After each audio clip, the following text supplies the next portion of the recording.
C'est une première pour le musée d'ethnographie de Genève. L'institution a rendu pour la première fois deux objets sacrés de la communauté Haudenosaunee à cette communauté justement, plus connue sous le nom d'Iroquois et qui vivent en Amérique du Nord. Une restitution qui s'est déroulée la semaine dernière et qui entre dans le cadre de la décolonisation du musée. On en parle avec vous, Karina Yellé-Durand. Vous êtes la directrice du musée d'ethnographie de Genève. D'abord, quels sont ces objets sacrés qui ont été restitués et comment s'étaient-ils retrouvés dans vos collections? Avait-il été volé?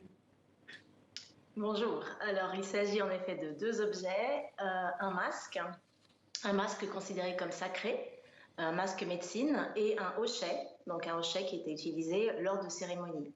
Ces deux objets, je ne peux pas vous dire s'ils ont été volés, puisque ce que l'on sait, c'est qu'ils sont arrivés à Genève en 1825, par l'intermédiaire d'un monsieur qui s'appelait Jules Pictet, et des recherches sont encore en cours pour savoir comment ce monsieur a pu obtenir ces deux masques. Ce qui est sûr, c'est que ces deux masques ont une fonction sacrée et cérémonielle encore très importante, le masque et le hochet ont une fonction vraiment cérémonielle extrêmement importante pour les Haudenosaunee encore aujourd'hui. Et a priori, il n'y avait pas eu de consentement, hein, c'est ce que vous indiquez en tout cas dans le communiqué de presse, de la part de cette communauté au moment justement où cet homme a acquis ces objets. Alors comment s'est concrétisée cette restitution? Je crois que ça s'est fait à la demande justement de la communauté Haudenosaunee.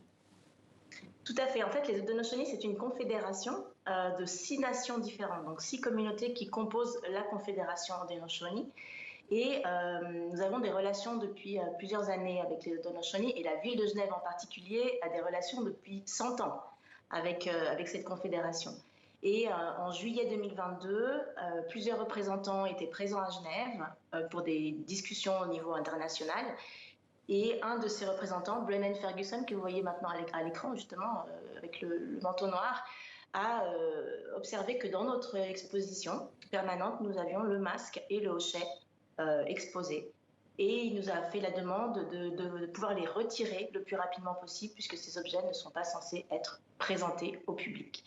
Ce que nous avons fait dans les meilleurs délais et suite à cette demande de retrait, les Haudenosaunee nous avaient déjà dit qu'ils souhaitaient nous faire une demande de restitution, ce qui a été le cas à la fin de l'été. Et au niveau de la ville de Genève, le conseil administratif de la ville de Genève a validé cette demande de restitution dans le courant du mois d'octobre. Alors Karina Yellé-Durand, je le disais, cette restitution, elle entre dans le cadre de la décolonisation des collections de votre musée. Comment avez-vous pris cette décision et pour quelles raisons? La décision a été prise dans la mesure où, au niveau de la décolonisation, ce qui est vraiment extrêmement important pour nous, c'est de reconnaître que les propriétaires légitimes de nos collections ont évidemment le droit, mais c'est vraiment une question de droit, de pouvoir demander la restitution d'objets considérés comme sacrés et également les restes ancestraux, les restes humains. Donc pour nous, il y avait déjà cette légitimité qui était le premier élément. Et sur cette base-là, en effet, comme je vous l'avais dit tout à l'heure, la notion de consentement.